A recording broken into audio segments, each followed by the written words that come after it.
Yeah, hey Mike. I don't think there was a ton of outside expectations. I don't think going into this season, but y'all are 2-2 at the bye. Should have been 3-1. What have you surprised yourself at how well this season's gotten off to? No, this is what we expected. Like we should have never been 2-10, to be honest with you. But this is what we expect. Like we never expected to be the laughing stock. Like we supposed to beat these teams. Like, and that's our mindset going into this year. Like we know what we got and we know what we're supposed to do. As long as we go out and execute, we're gonna be good. Curtis.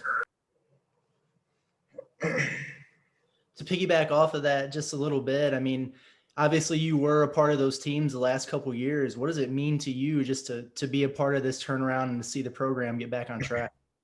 I mean, it feels good to win. Like it's just fun to win. Like after you win, nobody's feeling bad, nobody's arguing and stuff. Like when you lose all season, like that's when stuff like that it gets magnified. Little issues get magnified, but when you win, it's like good. We can go in here, we can fix it, and just move on. Bob.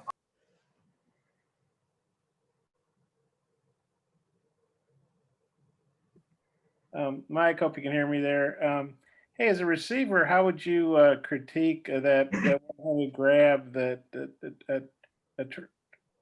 Traylon had in the game the other day? Oh yeah, it was a great catch. We all knew he was gonna come down with it. He do that in practice, but I don't know why they reviewed it. To me, it didn't even look close on the field. Like his foot was. It was a great toe tap though. It was a great catch overall though. Alyssa. Hey, Mike, when you see your defense going out and performing the way that they are, having 6 interceptions, a turnover last week, how much does that fuel the offense as you guys continue to go out there and want to put up points and kind of complement what the defense is doing out on the field? It feel good seeing them. Like we just know that they got our backs no matter what, and so we play loose, and we know at the end of the day they giving us extra possessions. So it feel good to see them go out there and have our backs, and we just know that when they do that, we got to reward them every time, turn it into some points. Ty. Mike, I know you've done a lot of rewatchables on Woodville, going back and looking at particular hot games, particular teams. One of the things that stands out between the 2010, 2011 core wide receivers is it didn't really matter who scored for them as long as they stuck in the end zone, constant blocking downfield, constant celebration. I've really noticed with you, whether it's Davion, whether it's Traylon, as soon as they score, you're the first one over there congratulating.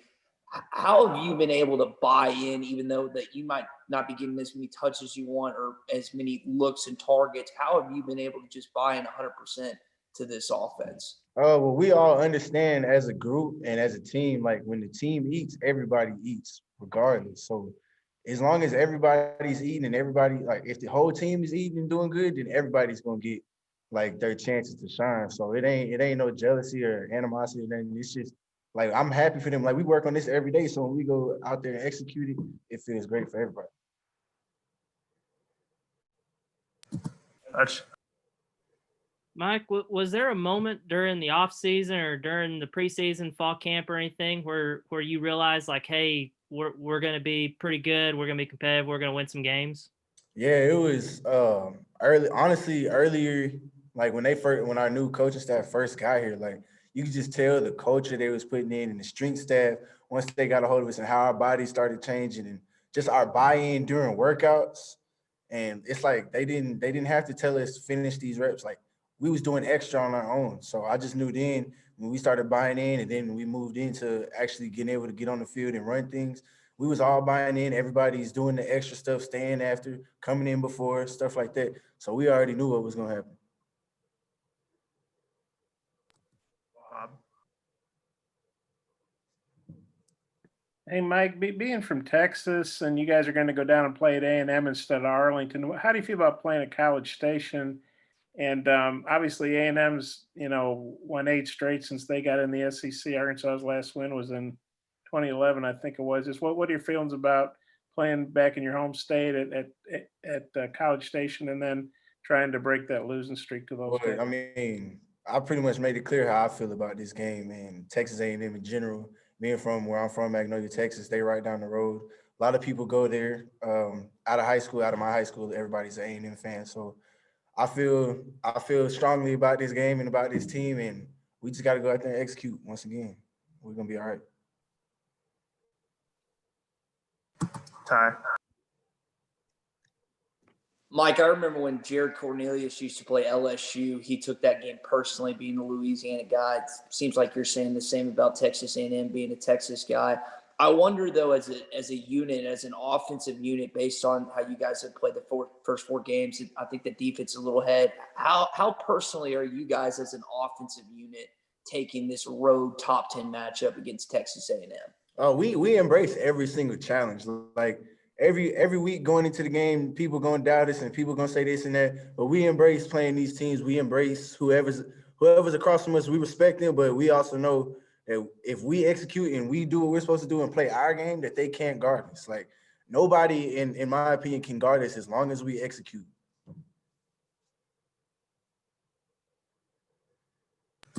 Alyssa.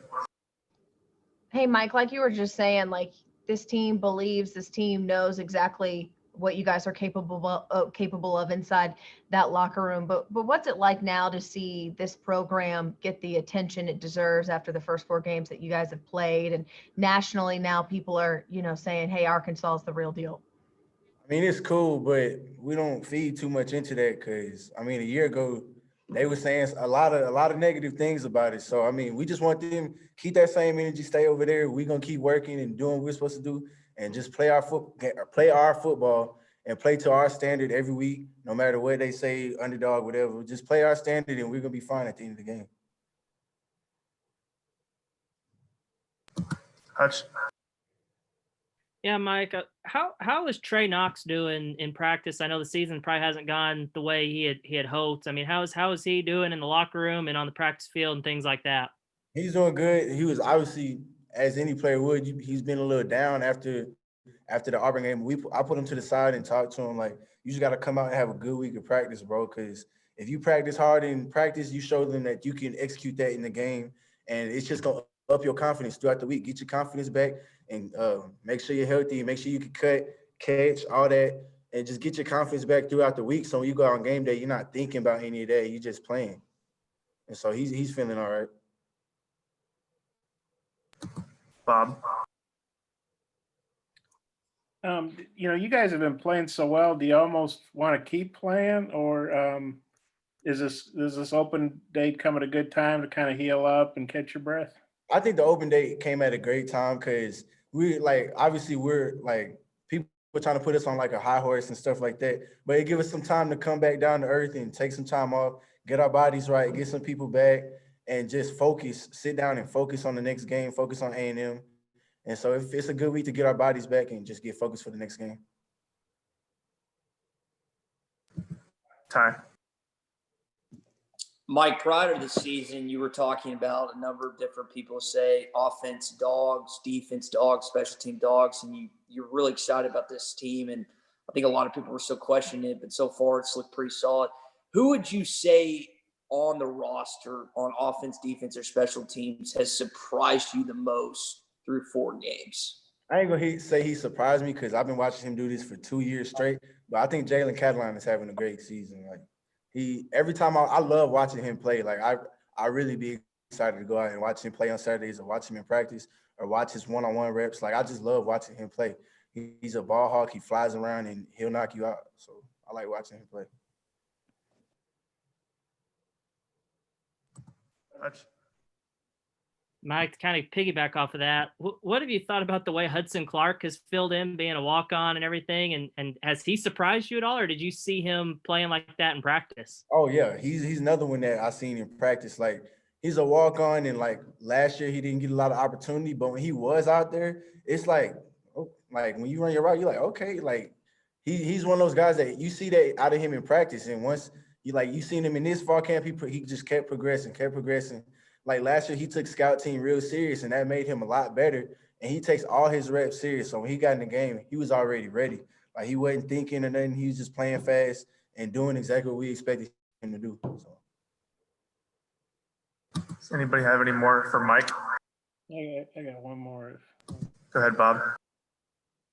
Yeah, Mike, Jalen, you were talking about him. He's just a redshirt freshman. He didn't get to play a whole lot last year.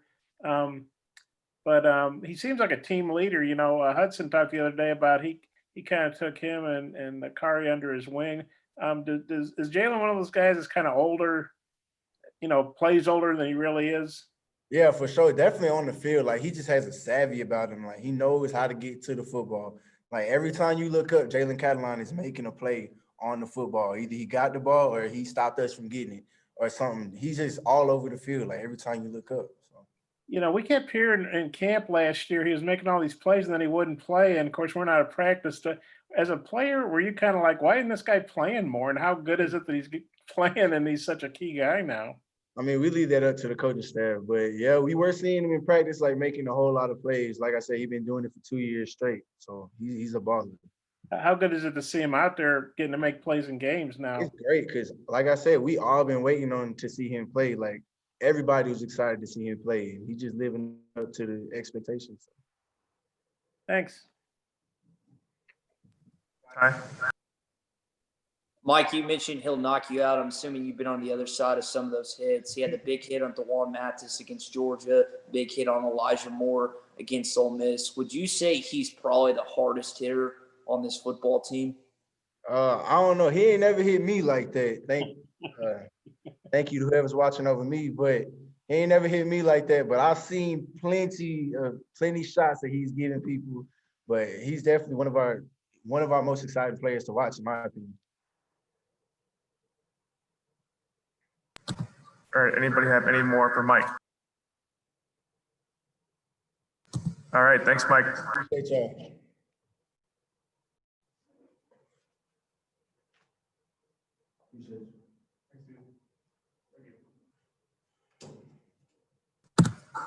All right, guys, thanks. That's everybody for tonight, yeah. I appreciate it. All right, no problem. Thank you. No problem. See you guys later.